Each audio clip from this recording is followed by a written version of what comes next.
Hello and welcome. My name is Todd Hutchison, a qualified and police licensed private investigator and behavioural specialist. And in this session, I want to talk about human intelligence, which is abbreviated as HUMINT. So what does human intelligence mean exactly? Well, NATO, the North Atlantic Treaty Organisation, define it as a category of intelligence derived from information collected and provided by human sources. Now basically, it relates to intelligence gathered through the observation of interpersonal contact that looks at both the relationships and communication between people.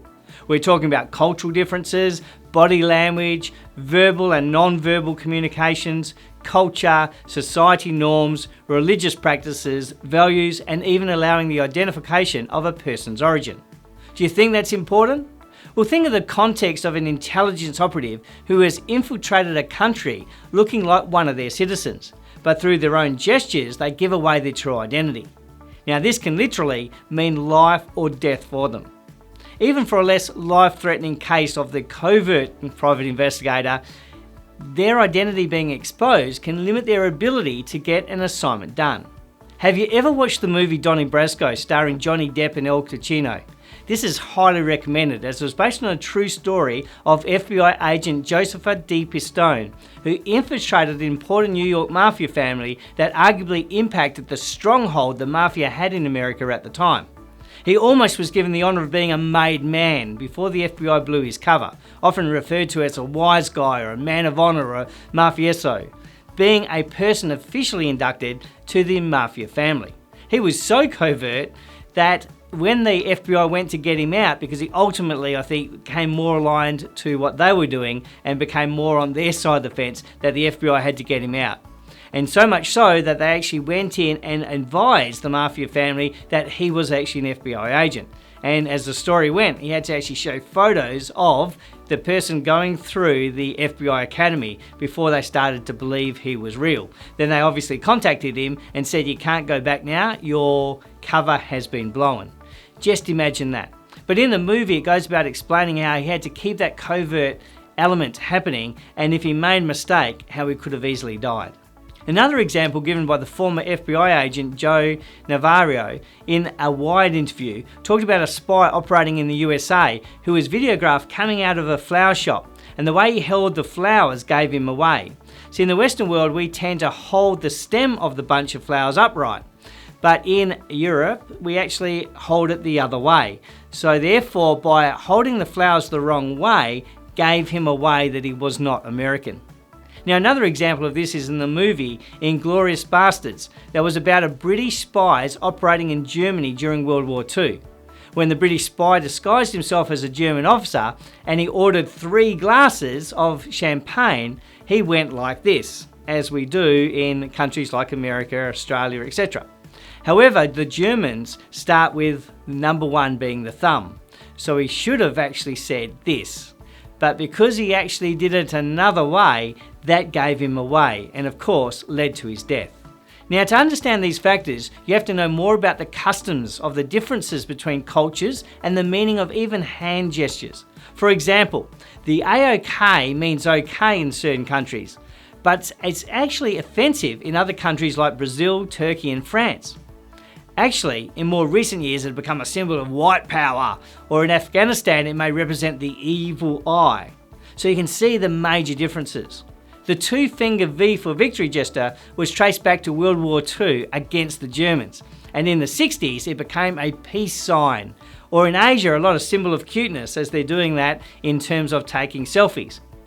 Of course, if you turn that around, and I won't do it completely to you, but that then is offensive in that same countries. The palm out fingers up is often a signal to communicate to stop. However, in countries like Greece, it's an insult. It's like talk to the hand. And one last one to demonstrate is the thumbs up. That generally represents good or an approval.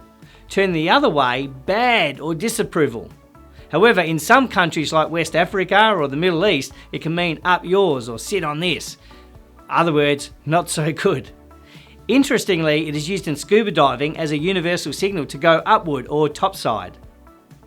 There's even differences in the meaning between which hand you use, and what you're allowed to use. For example, in the Afghan culture, your left hand should be used for hygiene purposes, so it is considered more unclean to use it for functions such as eating or offering items to others. Even the way business cards are passed between business people can vary in ceremonial importance, such as in Japan, when you're very respectful and you hand over in both hands with a bow. And therefore, if you're not doing that and you don't understand, you could actually show disrespect.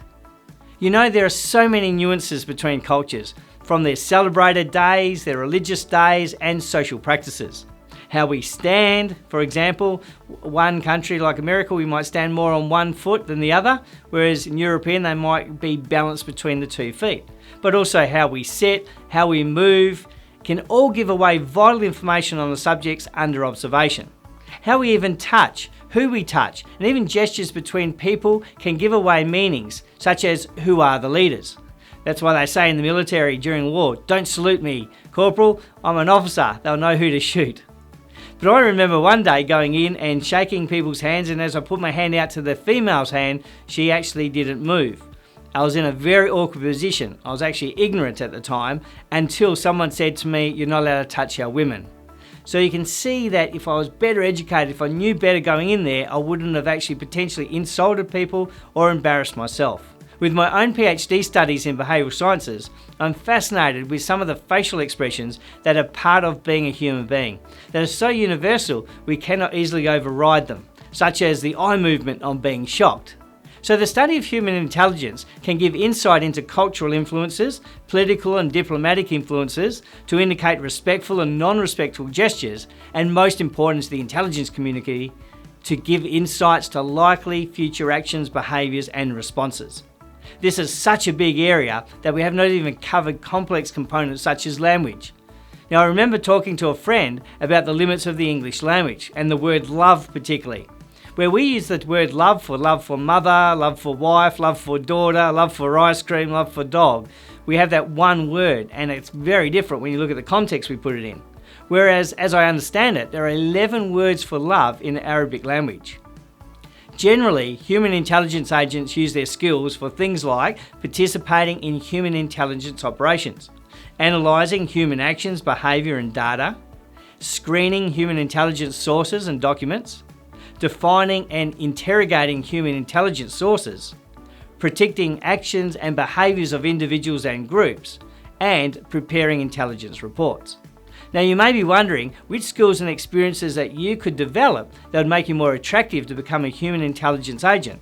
Well, there may include things like being multilingual, being able to read body language, having an understanding, experience or fascination about the differences in people and culture, knowing gender differences, picking up on the audible nuances in a voice, including their pitch and tonality, having an eye for detail in seeing differences, and an ability to think clearly, speak clearly, and write clearly. In summary, understanding the differences in human factors between countries, cultures, and subcultures can provide important intelligence information that brings benefit to the military, law enforcement, corrective services, policy makers, negotiators, and investigators. It is truly a fascinating area of study, and I hope you will have a little bit more understanding of what human intelligence now covers.